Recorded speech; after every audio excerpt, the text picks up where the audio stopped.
Right, like Doom Eternal felt nothing like classic Doom, and the Dark Ages seems even more of a regression. You're a poopy head.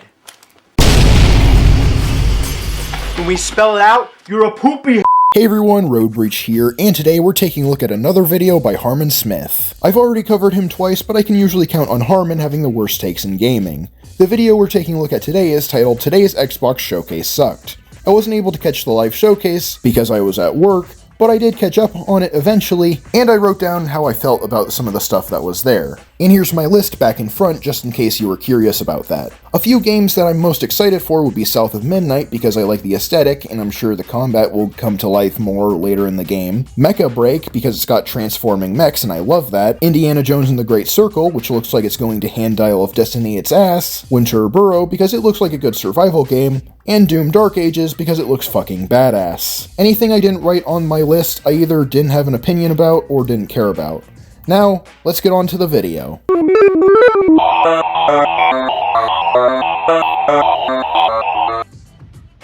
So the Xbox Showcase was a load of crap, right? Not surprising anyone, but right now, like, game journals and YouTubers are trying to come out and say it was great. Well, it did actually have some interesting games on Showcase, and even showed a lot of gameplay for most of the games in it. I'd say journos and YouTubers have good reason to hype this stuff up. So you're quite clearly just going to look for reasons to shit on it, aren't you? They're probably trying to do a pendulum shift thing, you know, like, the way this typically works is that people realize that Xbox or PlayStation are garbage, and they just switch over to the other one, right? This has been happening since the 90s. But now we're in dangerous territory where people are beginning to realize that Nintendo is better than both, and once that happens, there will be no recovery for the gaming sphere, right? Well, seeing as how Sony and Microsoft both put out garbage that people didn't like, I feel like it's just something that's bound to happen. Sony put out Forspoken, Microsoft put out Redfall, and shut down Tango Gameworks. Both have made stupid or bad moves when it comes to games, but they've been able to re-strategize and bounce back. Besides, indie devs are still here to do their thing, so I think the gaming sphere is pretty much fine. Gaming journals have to keep people locked into the two console system. They have to keep jumping between PlayStation and Xbox to continue supporting the toxic third-party developers that have been enabling them for the past 30 years.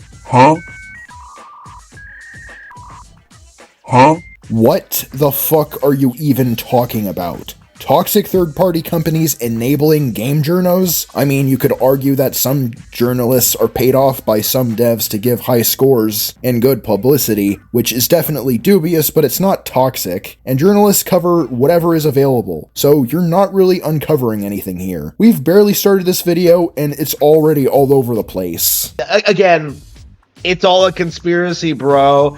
Like, this has been very well documented.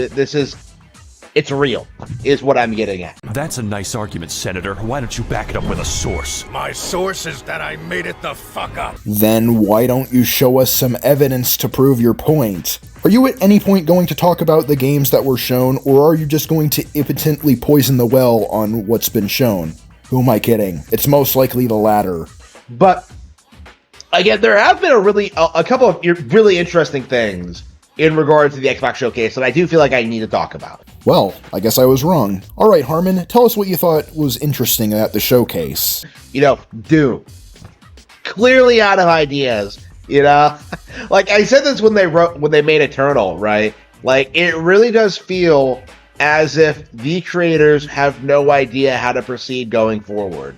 He says while the trailer showed off new weapons that will most likely change up the flow of combat, as well as a fucking mech and dragon. That's something we've never seen before in a Doom game. Doom the Dark Ages is looking to be very different from its predecessor, and that's for the better. But no, modern Doom is bed. Right, like Doom Eternal felt nothing like classic Doom, and the Dark Ages seems even more of a regression.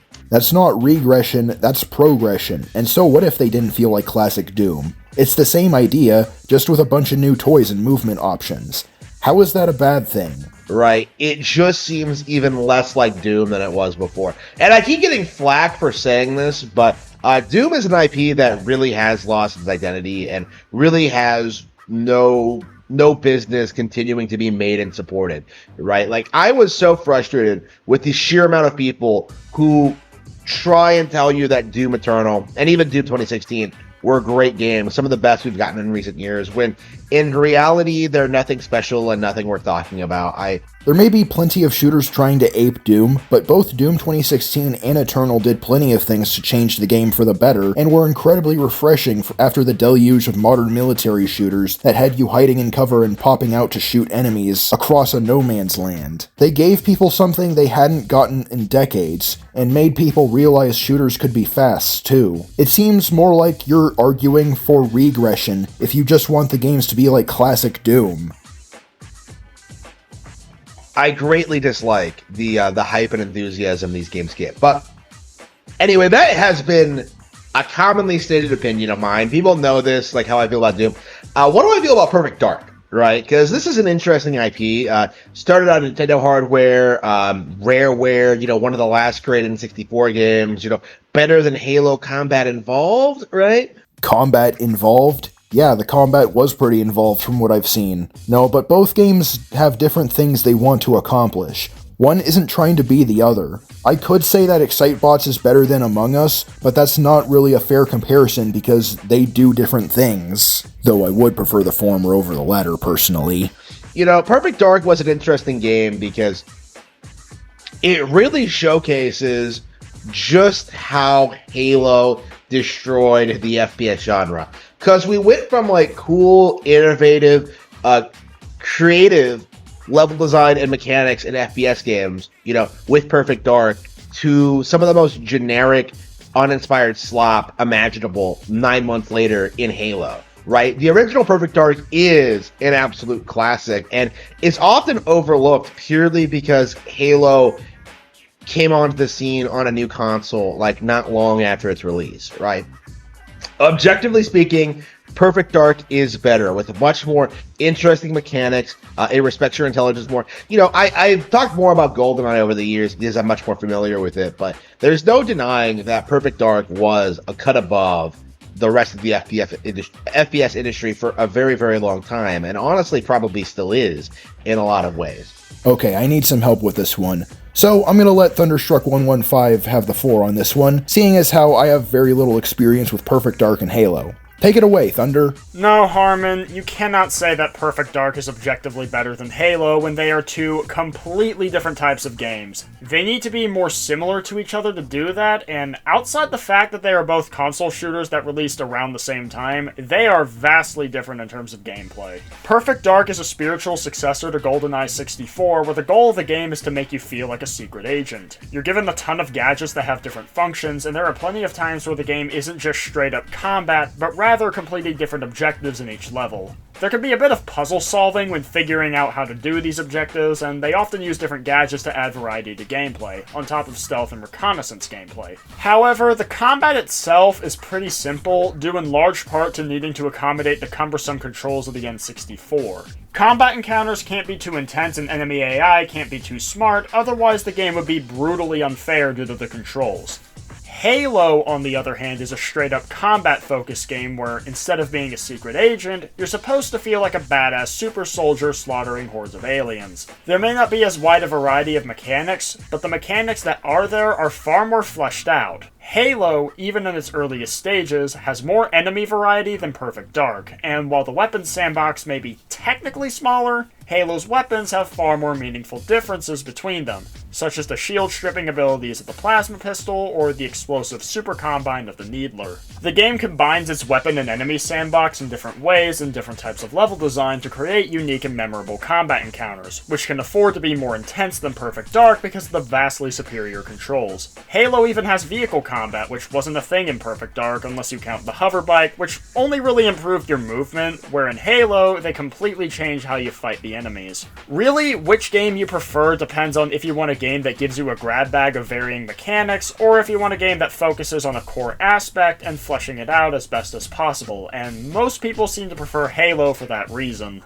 Also, no, Halo did not ruin first-person shooters. On the contrary, it's by far the most important shooter game ever made, besides maybe Doom and Half-Life. It made many important innovations which are still widely in place today, such as dual analog controls on console, regenerating health, 2 weapon limits, grenades and melee having their own dedicated buttons instead of being weapons on a wheel, matchmaking and online multiplayer, etc. Halo provided a very different type of shooter than what we previously had, and it did it so well that many games for the next decade tried and failed to emulate its success. And really, if there's any games you should be calling generic slop, it's them.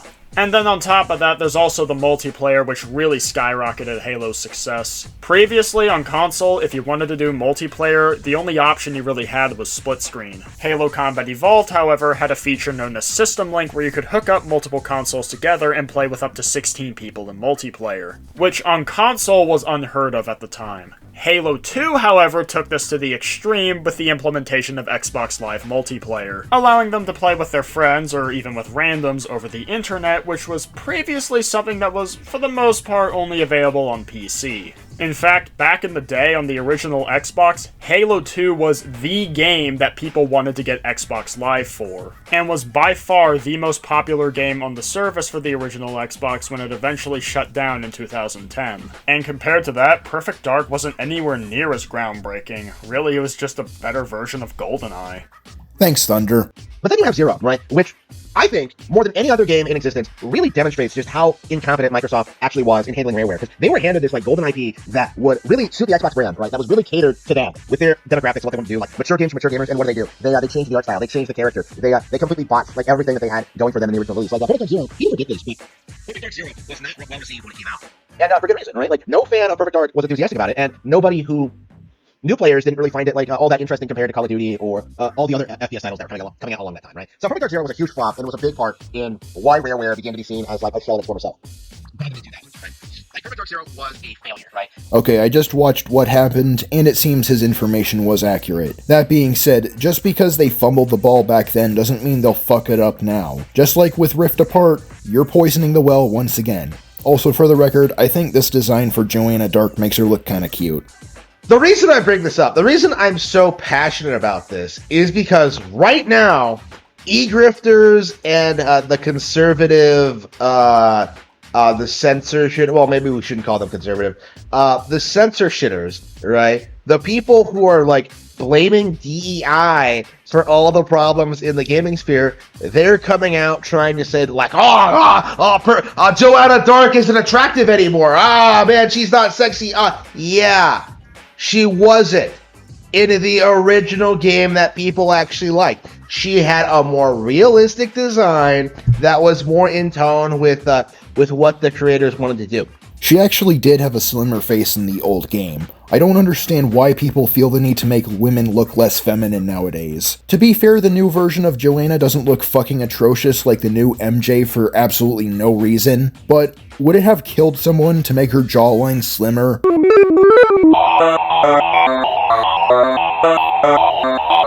So, to see people try and like come back and cope and try to say that like, well, oh no, this is what character designs looked like 19 years ago. Yeah, it was embarrassing then. That is the long and short of it. The reason why we don't get characters like this anymore is because it's embarrassing. Nah, I would argue it is because some people want to push the message. But is there any damn point to all of this? Are you at any point going to talk about any other games here? You've spoken about a grand total of 2 games that were actually at this showcase.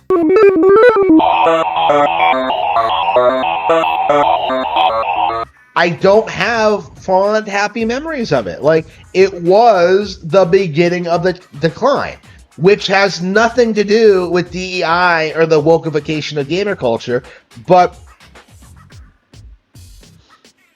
because, like, developers were no longer putting out good, interesting video games. That was true even back then. Yeah, just pretend nothing good came out for Xbox back then. I'm sure that'll work out fine. You know, with the Microsoft acquisition, the problem was not the women in gaming. The problem was Microsoft not knowing how to manage a company they had acquired, right? And history repeats itself. We're seeing that happen more and more with all these other games that are getting announced. You know, Fable and Dragon Age and everything else. Like, none of this looks good. Yeah, let's just ignore Doom, Mecha Break, Fragpunk, Metal Gear, South of Midnight, Indiana Jones, basically everything there, because it's not on Nintendo. And yet, like, right now, you're seeing people, like, refuse to acknowledge it. They're doing everything in their power to try and pretend this was a great showcase, and that Xbox is going to save gaming, but in reality, this is yet another disappointment in a long line of disappointments.